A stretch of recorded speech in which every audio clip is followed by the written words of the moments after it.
Hi friends, school ಬೇರೆ ಶುರುವಾಗಿದೆ. Lunch ಬಾಕ್ಸ್ಗೆ ದಿನ ಏನು ಮಾಡೋದು ಅಂತ ಟೆನ್ಷನ್ನು ಸ್ಟಾರ್ಟ್ ಆಗಿದೆ. ಇದ್ರ ಬಗ್ಗೆ ಚಿಂತೆನೆ ಮಾಡೋಕ್ಕೆ ಹೋಗಬೇಡಿ. ಇವತ್ತು ನಾನು ಮಾಡ್ತಿರೋ ರೆಸಿಪಿ ಲಂಚ್ ಬಾಕ್ಸ್ಗೆ ಪರ್ಫೆಕ್ಟ್ ಅಂತಾನೆ ಹೇಳಬಹುದಾದಂತಹ ಮಶ್ರೂಮ್ ಬಿರಿಯಾನಿಯನ್ನ ಮಾಡ್ತಾ ಇದ್ದೀನಿ. ಅದು ಮಲೆನಾಡು ಭಾಗದಲ್ಲಿ ಹೇಗೆ ಮಾಡ್ತಾರೋ ಅದೇ ಸಾಂಪ್ರದಾಯಿಕ ರುಚಿ ಈಗ ನಿಮ್ಮ ಲಂಚ್ ಬಾಕ್ಸ್ ನಲ್ಲೂ ಕೂಡ. ಲಂಚ್ ಬಾಕ್ಸ್ ಓಪನ್ ಮಾಡಿದ ತಕ್ಷಣ ಸ್ಕೂಲ್ ಅಥವಾ ಆಫೀಸ್ ರೂಮಿನ ತುಂಬಾ ನಿಮ್ಮ ಲಂಚ್ ಬಾಕ್ಸ್ ನಲ್ಲಿರುವ ಮಲೆನಾಡು ಮಸಾಲ ಗಮನೆ ಬರಬೇಕಾ? ಹಾಗಿದ್ರೆ ಒಂದ್ಸಲ ಈ ರೆಸಿಪಿ ನೀವೇನಾದ್ರೂ ಟ್ರೈ ಮಾಡಿದ್ರಿ ಅಂದ್ರೆ ಖಂಡಿತವಾಗ್ಲೂ ಇಡೀ ಆಫೀಸ್ ತುಂಬಾ, ಇಡೀ ಸ್ಕೂಲ್ ತುಂಬಾ ನಿಮ್ಮ ಲಂಚ್ ಬಾಕ್ಸ್ ನ ಬಿರಿಯಾನಿ ಗಮನೆ ಬರುತ್ತೆ. ಮಲೆನಾಡು ಮಸಾಲ ಅಂತ ಹೇಳಿದ ತಕ್ಷಣ ನೀವು ಪುದೀನ, ಕೊತ್ತಂಬರಿ ಹಾಕಿರೋ ಮಸಾಲ ಅಂತ ಅನ್ಕೊಂಡ್ರಿ ಅಂತ ನನಗೆ ಚೆನ್ನಾಗಿ ಗೊತ್ತಿದೆ. ಆದರೆ ನಾನು ಮಾಡ್ತಿರೋದು ಒಂದು ಸ್ಪೆಷಲ್ ಖಾರ ಮಸಾಲ ಅಂತಾನೆ ಹೇಳಬಹುದು. ಹಾಗಿದ್ರೆ ವಿಡಿಯೋ ಪೂರ್ತಿಯಾಗಿ ನೋಡಿ. ಇಷ್ಟು ಟೇಸ್ಟಿಯಾದ ಬಿರಿಯಾನಿ ನೀವು ಎಂದು ತಿಂದಿರೋಕ್ಕೆ ಸಾಧ್ಯನೇ ಇಲ್ಲ. ನೀವಿನ್ನೂ ನನ್ನ ಚಾನಲ್ನ ಸಬ್ಸ್ಕ್ರೈಬ್ ಮಾಡಿಲ್ಲ ಅಂದರೆ ಮಾಡಿ, ಹಾಗೆ ಬೆಲ್ ಬಟನ್ನ ಕ್ಲಿಕ್ ಮಾಡಿ. ಪ್ಲೀಸ್ ನಮಗೆ ಸಪೋರ್ಟ್ ಮಾಡಿ. ಹಾಗಿದ್ರೆ ಫಸ್ಟ್ ನಾವು ಅಕ್ಕಿನ ನೆನೆಸಿಟ್ಕೊಳ್ಳೋಣ. ನಾನು ಜೀರಾ ರೈಸ್ನ ತೊಗೊಂಡಿದ್ದೀನಿ, 2 ಲೋಟ ಅಕ್ಕಿಯನ್ನು ತೊಗೊಂಡಿದ್ದೀನಿ. ನಿಮಗೆ ಎಷ್ಟು ಜನ ಇದ್ದಾರೆ ನೋಡಿಕೊಂಡು ನೀವು ಅಕ್ಕಿನ ತೊಗೊಳ್ಳಿ. ಇವಾಗ ತೊಗೊಂಡು ಚೆನ್ನಾಗಿ ಅಕ್ಕಿನ ತೊಳ್ಕೊಳ್ಳೋಣ. ಒಂದು 2 ಸತಿ ನೀವು ಈ ಅಕ್ಕಿನ ತೊಳ್ಕೊಂಡ್ರೆ ಸಾಕಾಗತ್ತೆ. ನೋಡಿ, ನಾನು ಚೆನ್ನಾಗಿ ತೊಳೆದು ಇಟ್ಕೊಂಡಿದ್ದೀನಿ. ಇದಕ್ಕೆ ನಾನು 3/4 ಲೋಟ ನೀರನ್ನ ಹಾಕ್ಕೊಳ್ತೀನಿ. ನೀವು 1 ಲೋಟ ಅಕ್ಕಿನೇ ಹಾಕ್ಕೊಂಡ್ರು 2/4 ಲೋಟ ನೀರೇ ಹಾಕ್ಕೊಳ್ಳಿ. ನೀವು 2 ಲೋಟ ಅಕ್ಕಿನೇ ಹಾಕ್ಕೊಂಡ್ರು 3/4 ಲೋಟ ನೀರೇ ಹಾಕ್ಕೊಳ್ಳಿ. ನೀವು ನೀರನ್ನ 1/4 ಲೋಟ ನೀರು ಕಮ್ಮಿ ಮಾಡಿದರೆ ಪರ್ಫೆಕ್ಟ್ ಆಗಿ ಇರುತ್ತೆ. ನೀವು 10ರಿಂದ 15 ನಿಮಿಷ ಇವಾಗ ನೆನೆಸಿ ಇಡೋಣ. ಇವಾಗ ನಾನು ಮಶ್ರೂಮ್ನ ಮ್ಯಾರಿನೇಟ್ ಮಾಡ್ಕೊಳ್ತೀನಿ. ಅದಕ್ಕೆ ಇಷ್ಟಿಷ್ಟು ದೊಡ್ಡ ಮಶ್ರೂಮ್ನ ಹೆಚ್ಕೊಳ್ಬೇಕು. ನೀವೇನಾದರೂ ಸಣ್ಣಕ್ಕೆ ಹೆಚ್ಕೊಂಡ್ರಿ ಅಂದರೆ ಬೇಗ ಕರ್ಗೋಗತ್ತೆ. ಅದ್ರ ಜೊತೆಗೆ ಈ ಮಶ್ರೂಮ್ ಬೇಗ ಪುಡಿ ಆಗತ್ತೆ ಅಂತಲೇ ಹೇಳ್ಬೋದು. ನಾವು ತಿನ್ನಬೇಕಾದ್ರೆ ಸಿಗೋದೇ ಇಲ್ಲ. 2 ಚಮಚ ಬಿರಿಯಾನಿ ಪೌಡ್ರನ್ನ ಹಾಕ್ಕೊಳ್ಳೋಣ. ಅದ್ರ ಜೊತೆಗೆ 1 ಕಪ್ ಫುಲ್ ಮೊಸರನ್ನ ಹಾಕ್ಕೊಳ್ಳೋಣ. ಮೊಸರು ಹಾಕಿದ್ರೆ ಒಳ್ಳೆ ಸ್ಮೂತ್ ಆಗಿ ಬರುತ್ತೆ ಮಶ್ರೂಮು. ಇವಾಗ 1 ಚಮಚ ಅರಿಶಿಣ ಪುಡಿಯನ್ನು ಹಾಕ್ಕೊಳ್ಳೋಣ. ಅಂದರೆ ಸಣ್ಣ ಚಮಚದಲ್ಲಿ ಹಾಕ್ಕೊಂಡಿದ್ದೀನಿ, ನೀವು ನೋಡಿಕೊಂಡು ಅರ್ಧ ಚಮಚ ಹಾಕ್ಕೊಳ್ಳಿ. ಅದ್ರ ಜೊತೆಗೆ ಉಪ್ಪು ಮತ್ತು ಧನಿಯಾ ಪುಡಿಯನ್ನು ನಾನು ಹಾಕ್ಕೊಂಡಿದ್ದೀನಿ. ಹಾಕ್ಕೊಂಡು ನೋಡಿ, ತುಂಬ ಸ್ಮೂತಾಗಿ ಕಲಿಸ್ಬೇಕು. ಗಟ್ಟಿಯಾಗಿ ಕಲಸಿದ್ರಿ ಅಂದರೆ ಮಶ್ರೂಮ್ ಎಲ್ಲ ಪೂರ್ತಿಯಾಗಿ ಒಡೆದು ಹೋಗುತ್ತೆ. ಈ ರೀತಿ ಸ್ಮೂತಾಗಿ ಕಲಿಸ್ಬೇಕು. ಆವಾಗ ನಮಗೆ ಬಿರಿಯಾನಿ ತಿನ್ನಬೇಕಾದ್ರೆ ಸಿಗತ್ತೆ. ಇವಾಗ ಸೀಕ್ರೆಟ್ ಆದಂತಹ ನಮ್ಮ ಮಲೆನಾಡು ಮಸಾಲೆನೇ ರೆಡಿ ಮಾಡ್ಕೊಳ್ಳೋಣ. ನಾನಿಲ್ಲಿ ಕೊತ್ತಂಬರಿ ಸೊಪ್ಪು, ಪುದೀನ ಸೊಪ್ಪು ಯಾವ ಸೊಪ್ಪನ್ನು ಬಳಸ್ತಾ ಇಲ್ಲ. ನೋಡಿ, ಸಿಂಪಲ್ ಆಗಿ ಒಂದು ಮಸಾಲಾನ ಹೇಳ್ಕೊಡ್ತಾ ಇದ್ದೀನಿ. ಇಲ್ಲಿ 2 ಚಮಚ ಕೊತ್ತಂಬರಿ ಕಾಳನ್ನ ತಗೊಂಡಿದ್ದೀನಿ. ಅದ್ರ ಜೊತೆಗೆ 5ರಿಂದ 6 ಬ್ಯಾಡಗಿ ಮೆಣಸಿನ್ಕಾಯಿನ ತಗೊಂಡಿದ್ದೀನಿ. ನೀವೇನಾದ್ರೂ ಖಾರ ತಿನ್ನೋರಿದ್ರೆ ಬ್ಯಾಡಗಿ ಮೆಣಸಿನ್ಕಾಯಿನ ಜಾಸ್ತಿ ಮಾಡ್ಕೊಳ್ಳಿ. ಖಾರ ಕಡಿಮೆ ತಿನ್ನೋದಂದರೆ ನೀವು ಇನ್ನೂ ಕಡಿಮೆ ಮಾಡ್ಕೊಳ್ಬಹುದು. ನಾವು ಕಾಳುಮೆಣಸು ಕೂಡ ಯೂಸ್ ಮಾಡ್ತಾ ಇದ್ದೀವಿ. ನೀವು ಸ್ವಲ್ಪ ನೋಡಿಕೊಂಡು ಖಾರನ ಹಾಕ್ಕೊಳ್ಬೇಕಾಗತ್ತೆ. ಇವಾಗ ಇದು ಚೆನ್ನಾಗಿ ಫ್ರೈ ಆಗಿದೆ ನೋಡಿ. ಈ ರೀತಿ ಕರಿಯಾಗಿ ಫ್ರೈ ಆದರೆ ಸಾಕಾಗತ್ತೆ. ಮೆಣಸಿನ್ಕಾಯಿ ಮೇಯ್ನಾಗಿ ಸಣ್ಣ ಉರಿಯಲ್ಲೇ ನೀವು ಫ್ರೈನ ಮಾಡ್ಕೊಳ್ಬೇಕು.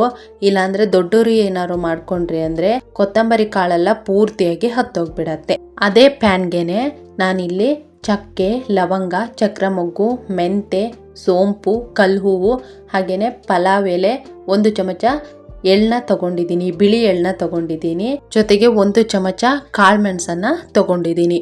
ತಗೊಂಡು ಸಣ್ಣ ಉರಿಯಲ್ಲಿ ಸ್ವಲ್ಪ ಫ್ರೈನ ಮಾಡ್ಕೊಂಡ್ರೆ ಸಾಕಾಗತ್ತೆ. ಇದು ಸ್ವಲ್ಪ ಬಿಸಿ ಆದರೆ ಸಾಕಾಗತ್ತೆ. ಪೂರ್ತಿಯಾಗಿ ಡ್ರೈ ಆಗೋ ಅವಶ್ಯಕತೆ ಇಲ್ಲ. ಸ್ವಲ್ಪ ಬಿಸಿ ಆದರೆ ಸಾಕಾಗತ್ತೆ. ಎಲ್ಲ ಮಸಾಲೆನೂ ಚೆನ್ನಾಗಿ ಬಿಸಿಯಾಗಿದೆ ಅಂತ ಅರ್ಥ. ಯಾಕಂದ್ರೆ ಎಳ್ಳು ನೋಡಿ ಹಾರ್ತಾ ಇದೆ. ಹಾರಿದ್ರೆ ಇವಾಗ ಕರೆಕ್ಟಾಗಿ ಆಗಿದೆ ಅಂತ ಅರ್ಥ. ಇದನ್ನ ಸ್ವಲ್ಪ ತಣ್ಣಗೆ ಮಾಡಿಕೊಂಡು ನಾವು ಒಂದು ಮಿಕ್ಸಿ ಜಾರಿಗೆ ಹಾಕ್ಕೊಳ್ತಾ ಇದ್ದೀನಿ. ಈ ಮಸಾಲೆನ ಮಿಕ್ಸಿ ಮಾಡ್ಕೊಳ್ಬೇಕಾದ್ರೆ ನೀವು ನೀರನ್ನೇನು ಬಳಸಬಾರ್ದು. ಕೇವಲ ಮಸಾಲೆನೇ ಚೆನ್ನಾಗಿ ಮಿಕ್ಸಿ ಮಾಡ್ಕೊಳ್ಬೇಕು. ಇದು ಸ್ವಲ್ಪ ಪೌಡ್ರು ಥರ ಬರುತ್ತೆ. ನಾವಿಲ್ಲಿ ಮೆಣಸಿನ್ಕಾಯಿನೂ ಸೇರಿಸ್ಕೊಳ್ಳೋಣ. ಆಗಲೇ ಹುರ್ಕೊಂಡಿದ್ವಲ್ವ, ಮೆಣಸಿನ್ಕಾಯಿ ಮತ್ತು ಕೊತ್ತಂಬರಿ ಕಾಳನ್ನು ಸೇರಿಸ್ಕೊಳ್ತಾ ಇದ್ದೀವಿ. ಮೆಣಸಿನ್ಕಾಯಿ ಇರೋದ್ರಿಂದ ಸ್ವಲ್ಪ ಹಸಿಯಾಗಿ ಬರ್ಬೋದು ಅಷ್ಟೇ. ನೋಡಿ, ಇವಾಗ 1 ಗೆಡ್ಡೆ ಫುಲ್ ಬೆಳ್ಳುಳ್ಳಿ ಹಾಗೆ 4 ಪೀಸು ಶುಂಠಿಯನ್ನು ಹಾಕ್ಕೊಳ್ತಾ ಇದ್ದೀನಿ. ಹಾಕ್ಕೊಂಡು ಇವಾಗ ನೋಡಿ ಈ ರೀತಿ ನೀವು ತರಿಯಾಗಿ ರುಬ್ಕೋಬೇಕು. ನಾವು ನೀರನ್ನೇನು ಹಾಕ್ಕೊಂಡಿಲ್ಲ. ಈ ರೀತಿನೇ ಎಲ್ಲವನ್ನು ಹಾಗೆ ಡ್ರೈ ಆಗಿ ರುಬ್ಕೊಂಡಿದ್ದೀವಿ. ಇದನ್ನ ರುಬ್ಬಬೇಕಾದ್ರೆ ಮಿಕ್ಸಿ ಜಾರ್ ಕೂಡ ಡ್ರೈ ಆಗೇ ಇರಬೇಕು. ಮಸಾಲ ಎಲ್ಲ ಪೂರ್ತಿಯಾಗಿ ರೆಡಿಯಾಗಿದೆ. ನಾವಿವಾಗ ಬಿರಿಯಾನಿ ಮಾಡೋದಕ್ಕೆ ರೆಡಿ ಮಾಡ್ಕೊಳ್ಳೋಣ. ಇದಕ್ಕೆ ನಾನು ಒಂದು 4 ಚಮಚ ಎಣ್ಣೆಯನ್ನು ಹಾಕ್ಕೊಳ್ತಾ ಇದ್ದೀನಿ. ಒಂದು ಕುಕ್ಕರ್ನ ಇಟ್ಕೊಂಡು, ನೀವು ಬೇಕಿದ್ರೆ ತಪ್ಪಲಿಯಲ್ಲೂ ಮಾಡ್ಕೊಳ್ಬಹುದು. ಇದಕ್ಕೆ ಸ್ವಲ್ಪ ಕಲ್ಲು ಹೂವು, 1 ಚಮಚ ಬಡೆ ಸೋಂಪು, ಅದ್ರ ಜೊತೆಗೆ ಪಲಾವ್ ಎಲೆನ ಹಾಕ್ಕೊಳ್ತಾ ಇದ್ದೀನಿ.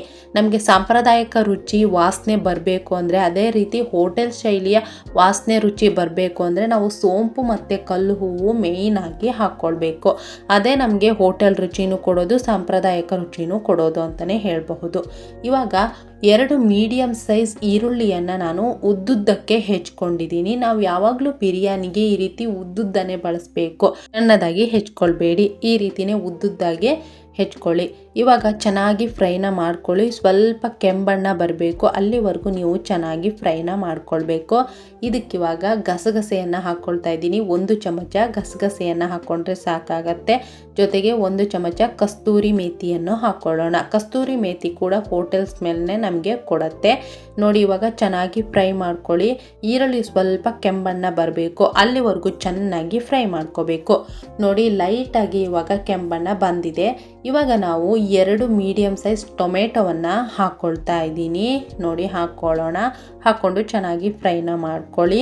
ಟೊಮೆಟೊ ಹಣ್ಣು ಮೆತ್ತಗಾಗಬೇಕು, ಅಲ್ಲಿವರೆಗೂ ನೀವು ಫ್ರೈನ ಮಾಡ್ಕೊಳ್ಬೇಕು. ಸಾಫ್ಟ್ ಆಗಿತ್ತು ಅಂದರೆ ಅದು ರೆಡಿ ಆಗಿದೆ ಅಂತ ಅರ್ಥ. ಅಲ್ಲಿವರೆಗೂ ಫ್ರೈ ಮಾಡಿಕೊಂಡ್ರೆ ಸಾಕಾಗತ್ತೆ. ನೋಡಿ, ಇವಾಗ ಫ್ರೈ ಆಗಿದೆ. ನಾವಿವಾಗ ಇದಕ್ಕೆ ಉಪ್ಪನ್ನ ಹಾಕ್ಕೊಳ್ಳೋಣ. ನಾವು ಉಪ್ಪು ಹಾಕಿದ್ವಿ ಅಂದರೆ ಬೇಗನೆ ಫ್ರೈ ಆಗಿಬಿಡತ್ತೆ. ನೋಡಿ, ಇಲ್ಲಿ ಅರ್ಧ ಚಮಚ ಪುಡಿ ಉಪ್ಪನ್ನ ಹಾಕ್ಕೊಳ್ತಾ ಇದ್ದೀನಿ. ಹಾಕ್ಕೊಂಡು ಇವಾಗ ಫ್ರೈ ಮಾಡ್ಕೊಳ್ಳಿ, ಬೇಗನೆ ಫ್ರೈ ಆಗತ್ತೆ. ನಿಮಗೆ ತುಂಬ ಅರ್ಜೆಂಟ್ ಏನಾದರೂ ಇತ್ತು ಅಂದರೆ ನೀವು ಸ್ವಲ್ಪ ಉಪ್ಪನ್ನ ಬೇಗನೆ ಹಾಕ್ಕೊಂಡ್ಬಿಡಿ, ಬೇಗನೆ ಬೆಂದೋಗ್ಬಿಡತ್ತೆ. ಇವಾಗ ಇದು ಪರ್ಫೆಕ್ಟ್ ಆಗಿ ಮೆತ್ತಗಾಗಿದೆ. ನಾವು ಮ್ಯಾರಿನೇಟ್ ಮಾಡ್ಕೊಂಡಂತಹ ಮಶ್ರೂಮ್ ಅನ್ನ ಇವಾಗ ಹಾಕ್ಕೊಳ್ತಾ ಇದ್ದೀನಿ. ಅಣಬೆಯನ್ನು ಹಾಕ್ಕೊಳ್ತಾ ಇದ್ದೀನಿ. ಇದನ್ನು ಒಂದು 10ರಿಂದ 15 ನಿಮಿಷ ರೆಸ್ಟ್ಗೆ ಇಡಲೇಬೇಕು, ರೆಸ್ಟ್ ಆಗಬೇಕು. ಆವಾಗಲೇ ನಮಗೆ ಟೇಸ್ಟ್ ಚೆನ್ನಾಗಿ ಬರೋದು. ಎಲ್ಲ ಮಸಾಲೆನೂ ಚೆನ್ನಾಗಿ ಹೀರ್ಕೊಂಡಿರುತ್ತೆ. ಅದಕ್ಕೋಸ್ಕರ ಇವಾಗ ಚೆನ್ನಾಗಿ ಫ್ರೈನ ಮಾಡ್ಕೊಳ್ಳಿ. ಚೆನ್ನಾಗಿ ಮ್ಯಾರಿನೇಟ್ ಆಗಿದೆ. ಈ ರೀತಿ ಮ್ಯಾರಿನೇಟ್ ಆದರೆ ನಮಗೆ ರುಚಿ ದುಪ್ಪಟ್ಟಾಗತ್ತೆ ಅಂತಲೇ ಹೇಳಬಹುದು. ಇವಾಗ ಇದು ನೀರನ್ನ ಬಿಟ್ಕೊಳ್ಬೇಕು, ಅಲ್ಲಿವರೆಗೂ ನೀವು ಚೆನ್ನಾಗಿ ಫ್ರೈನ ಮಾಡ್ಕೊಳ್ಬೇಕು. ಅಲ್ಲಿವರೆಗೂ ನೀವು ನೀರು ಏನನ್ನು ಹಾಕ್ಕೊಳ್ಬೇಡಿ, ಚೆನ್ನಾಗಿ ನೀರನ್ನ ಬಿಟ್ಕೊಳ್ಬೇಕು. ಅಲ್ಲಿವರೆಗೂ ಚೆನ್ನಾಗಿ ಬೇಯಿಸ್ಕೊಳ್ಳಿ. ನೋಡಿ, ಇವಾಗ ಪರ್ಫೆಕ್ಟಾಗಿ ನೀರನ್ನ ಬಿಟ್ಕೊಂಡಿದೆ.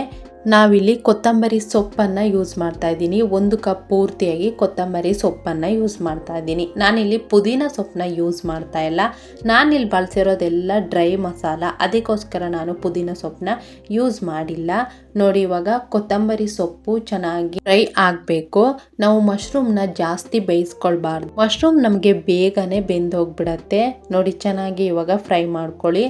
ನಾವಿವಾಗ ಮೇಯ್ನಾಗಿ ಆ್ಯಡ್ ಮಾಡೋದೇ ನಮ್ಮ ಮಲ್ನಾಡ್ ಮಸಾಲ ಅಂತಲೇ ಹೇಳ್ಬಹುದು. ಇದು ನಿಜವಾದ ಟೇಸ್ಟ್ ಕೊಡೋದು ಅಂತಲೇ ಹೇಳ್ಬಹುದು. ಮಲ್ನಾಡ್ ಮಸಾಲೆ ಬಿರಿಯಾನಿ ಮಾಡ್ತಾ ಇದ್ದೀರಾ ಅಂದರೆ ಖಂಡಿತವಾಗ್ಲೂ ಇದು ಬೆಸ್ಟ್ ವಾಸನೆನ ಕೊಡುತ್ತೆ, ಹಾಗೆ ರುಚಿನೂ ಕೊಡುತ್ತೆ ಅಂತಲೇ ಹೇಳಬಹುದು. ಈ ಮಲ್ನಾಡ್ ರುಚಿ ನಿಮಗೇನಾದರೂ ಇಷ್ಟ ಆಗಿದ್ರೆ ಪ್ಲೀಸ್ ನನ್ನ ಚಾನಲ್ನ ಸಬ್ಸ್ಕ್ರೈಬ್ ಮಾಡ್ಕೊಳ್ಳಿ, ಹಾಗೆ ಲೈಕ್ ಮಾಡಿ. ಇವಾಗ ಮಸಾಲೆಯಲ್ಲೇ ಚೆನ್ನಾಗಿ ಫ್ರೈನ ಮಾಡಿ ಈ ಮಶ್ರೂಮ್ ಪೂರ್ತಿಯಾಗಿ ಮಸಾಲಾನ ಹೀರ್ಕೊಳ್ಬೇಕು. ಅಲ್ಲಿವರೆಗೂ ಚೆನ್ನಾಗಿ ನೀವು ಫ್ರೈನ ಮಾಡ್ಕೊಳ್ಬೇಕು. ನೋಡಿ, ಇವಾಗ ಮಸಾಲ ಎಲ್ಲ ಪೂರ್ತಿಯಾಗಿ ಹೀರ್ಕೊಂಡಿದೆ. ಎಷ್ಟು ಚೆನ್ನಾಗಿ ಕುದೀತಾ ಇದೆ ಅಂತ ನೀವೇನೇ ನೋಡಬಹುದು. ಇವಾಗ ಕರೆಕ್ಟಾಗಿ ನಮಗೆ ಮಶ್ರೂಮ್ ಎಲ್ಲ 1/2% ಬೆಂದಿದೆ ಅಂತಲೇ ಹೇಳ್ಬಹುದು. ಈ ಟೈಮ್ನಲ್ಲಿ ನಾವು ನೆನೆಸಿಟ್ಟಿದ್ವಲ್ಲ ಆ ಅಕ್ಕಿನ, ಹಾಗೆ ಅಳತೆ ಮಾಡಿಟ್ಟಿದ್ವಲ್ಲ ಆ ನೀರನ್ನು ಸಹಿತ ಹಾಕ್ಕೊಳ್ಬೇಕು. ಹಾಕ್ಕೊಂಡು ಒಂದ್ಸಲ ಇದನ್ನ ಮಿಕ್ಸ್ನ ಮಾಡ್ಕೊಳ್ಳಿ. ಮಿಕ್ಸ್ ಮಾಡಿಕೊಂಡು ಇದು ಕುದಿ ಬರಬೇಕು. ಕುದಿ ಬಂದ ತಕ್ಷಣ ನಾವು ಮುಚ್ಚಳನ ಮುಚ್ಚಿದ್ರೆ ಸಾಕಾಗತ್ತೆ. ನೋಡಿ, ಇವಾಗ ರುಚಿನ ಇವಾಗ ನೋಡ್ಕೊಳ್ಳಿ. ರುಚಿಗೆ ತಕ್ಕಷ್ಟು ನಾನು ಉಪ್ಪನ್ನ ಹಾಕ್ಕೊಳ್ತಾ ಇದ್ದೀನಿ. ನೀವು ಒಂದ್ಸಲ ಟೇಸ್ಟ್ನ ನೋಡ್ಕೊಳ್ಳಿ, ಉಪ್ಪು ಎಷ್ಟು ಬೇಕು ಅಂತ ನಿಮಗೆ ಗೊತ್ತಾಗತ್ತೆ. ನಾನು ಅರ್ಧ ಚಮಚ ಉಪ್ಪನ್ನ ಹಾಕ್ಕೊಂಡಿದ್ದೀನಿ. ನೋಡಿ, ಇವಾಗ ಫುಲ್ಲು ಡ್ರೈ ಆಗ್ತಾ ಬಂತು. ಇವಾಗ ಚೆನ್ನಾಗಿ ಕುದ್ದಿದೆ. ನಾವಿವಾಗ ಮುಚ್ಚಳವನ್ನು ಮುಚ್ಚೋಣ. ನಾವಿವಾಗ ಈ ರೀತಿ ಕುದಿಯೋ ಟೈಮ್ನಲ್ಲಿ ಜಾಸ್ತಿ ತಿರ್ಸ್ಬಾರ್ದು. ಈ ಅಕ್ಕಿ ಆದರೂ ಸ್ವಲ್ಪನಾದರೂ ಅಡ್ಡಿಲ್ಲ, ಜೀರಾ ರೈಸು. ಆದರೆ ಬಾಸುಮತಿ ರೈಸ್ ಅಂತೂ ಫುಲ್ ಮುರಿದು ಹೋಗ್ಬಿಡತ್ತೆ ನಾವೆಲ್ಲರೂ ಜಾಸ್ತಿ ತಿರ್ಸಿದ್ವಿ ಅಂದರೆ. ಇವಾಗ ಕುಕ್ಕರ್ನ ಮುಚ್ಚಳವನ್ನು ಮುಚ್ಚೋಣ. 2 ವಿಷಲ್ ಹೊಡೆಸಿದ್ವಿ ಅಂದರೆ ನಮಗೆ ಪರ್ಫೆಕ್ಟ್ ಆದಂತಹ ಹುಡಿ ಹುಡಿಯಾದಂತಹ ಬಿರಿಯಾನಿ ರೆಡಿ ಅಂತಾನೆ ಹೇಳಬಹುದು. ನೋಡಿ ವಿಷಲ್ ಆಗ್ತಾ ಇದೆ. 2 ವಿಷಲ್ ಆದರೆ ಸಾಕಾಗತ್ತೆ. ಇವಾಗ ತಣ್ಣಗಾಗಿದೆ. ಹೇಗೆ ಬಂದಿದೆ ಅಂತ ನಾನು ನಿಮಗೆ ತೋರಿಸ್ಕೊಡ್ತೀನಿ ಬನ್ನಿ. ನೋಡಿ ಪರ್ಫೆಕ್ಟ್ ಆದಂತಹ ಬಿರಿಯಾನಿ, ಲಂಚ್ ಬಾಕ್ಸ್ಗೆ ಮಾಡಿಸಿದಂತಹ ಬಿರಿಯಾನಿ ಅಂತಲೇ ಹೇಳಬಹುದು. ನೀವೇನೇ ನೋಡ್ಬೋದು ಎಷ್ಟು ಚೆನ್ನಾಗಿ ಹುಡಿಯಾಗಿ ಬಂದಿದೆ. ಹಾಗೆ ನಮ್ಮ ಮಶ್ರೂಮ್ ಸ್ವಲ್ಪನಾದ್ರು ಮುರಿದೋಗಿದೆಯಾ ಅಂತ ನೀವು ಖಂಡಿತವಾಗ್ಲೂ ನೋಡಬಹುದು ಅಂತಲೇ ಹೇಳ್ಬೋದು. ಇಷ್ಟು ಈಸಿಯಾಗಿ ಮಶ್ರೂಮ್ ಸ್ವಲ್ಪನೂ ಮುರಿದು ಹೋಗದೆ ಎಷ್ಟು ಚೆನ್ನಾಗಿ ಬಂದಿದೆ ಅಂತ ನೀವೇನೇ ನೋಡಬಹುದು. ಒಂದು ಸಲ ನೀವು ಈ ರೀತಿಯಾದಂತಹ ಬಿರಿಯಾನಿ ಟ್ರೈ ಮಾಡಿದ್ರಿ ಅಂದರೆ ಈ ಮಲ್ನಾಡು ಮಸಾಲ ಪಕ್ಕದ ಮನೆವರೆಗೂ ಹೋಗುತ್ತೆ ಅಂತಲೇ ಹೇಳ್ಬಹುದು. ವಾಸನೆ ಅಷ್ಟು ಟೇಸ್ಟಿಯಾಗಿರುತ್ತೆ, ಅಷ್ಟು ವಾಸನೆ ಘಮ ಘಮ ಅಂತ ಇರುತ್ತೆ. ಒಂದು ಸಲ ನೀವು ಟ್ರೈ ಮಾಡಿ ನೋಡಿ ಹೇಗೆ ಬಂದಿದೆ ಅಂತ ನನಗೆ ಕಮೆಂಟ್ ಬಾಕ್ಸ್ನಲ್ಲಿ ತಿಳಿಸಿ. ಲಂಚ್ ಬಾಕ್ಸ್ಗೆ ಹೇಗೆ ಅನ್ನಿಸ್ತು ಅಂತ ಕಮೆಂಟ್ ಬಾಕ್ಸ್ನಲ್ಲಿ ತಿಳಿಸಿ. ನೋಡಿದ್ರಲ್ಲ ಫ್ರೆಂಡ್ಸ್, ನಾವು ಎಷ್ಟು ಹುಡಿಯಾಗಿ ಎಷ್ಟು ಟೇಸ್ಟಿಯಾಗಿ ಮಲ್ನಾಡು ಮಸಾಲೆಯ ಮಶ್ರೂಮ್ ಬಿರಿಯಾನಿನ ಎಷ್ಟು ಈಸಿಯಾಗಿ 15 ನಿಮಿಷಗಳ ಒಳಗೆ ಮಾಡ್ಕೊಂಡ್ವಿ ಅಂತ. ನಿಮ್ಗೇನಾದರೂ ಈ ವಿಡಿಯೋ ಇಷ್ಟ ಆಗಿದ್ರೆ ಪ್ಲೀಸ್ ಲೈಕ್, ಶೇರ್, ಕಮೆಂಟ್ನ ಮಾಡಿ. ಹಾಗೆ ನನ್ನ ಚಾನಲ್ನ ಸಬ್ಸ್ಕ್ರೈಬ್ ಮಾಡಿ. ಪ್ಲೀಸ್ ನನ್ನ ಚಾನಲ್ನ ಸಬ್ಸ್ಕ್ರೈಬ್ ಮಾಡಿ. 90% ಜನ ಸಬ್ಸ್ಕ್ರೈಬ್ ಮಾಡದೆ ನೋಡ್ತಾ ಇದ್ದೀರಾ. ಪ್ಲೀಸ್ ನನ್ನ ಚಾನಲ್ನ ಸಬ್ಸ್ಕ್ರೈಬ್ ಮಾಡಿ. ನಿಮ್ಮ ಸಪೋರ್ಟ್ ನಮಗೂ ಕೂಡ ಕೊಡಿ ಅಂತ ಹೇಳ್ತೀನಿ. ಹಸಿರು ಮಸಾಲೆ ಬಳಸದೆ ಮಲ್ನಾಡು ಮಸಾಲೆಯಲ್ಲೇ ಹೇಗೆ ಬಿರಿಯಾನಿ ಮಾಡಿದ್ವಿ ಅಂತ ನೀವು ನೋಡಿದ್ದೀರಾ. ಪೂರ್ತಿ ವಿಡಿಯೋ ನೋಡಿದವರಿಗೆ ಧನ್ಯವಾದಗಳು.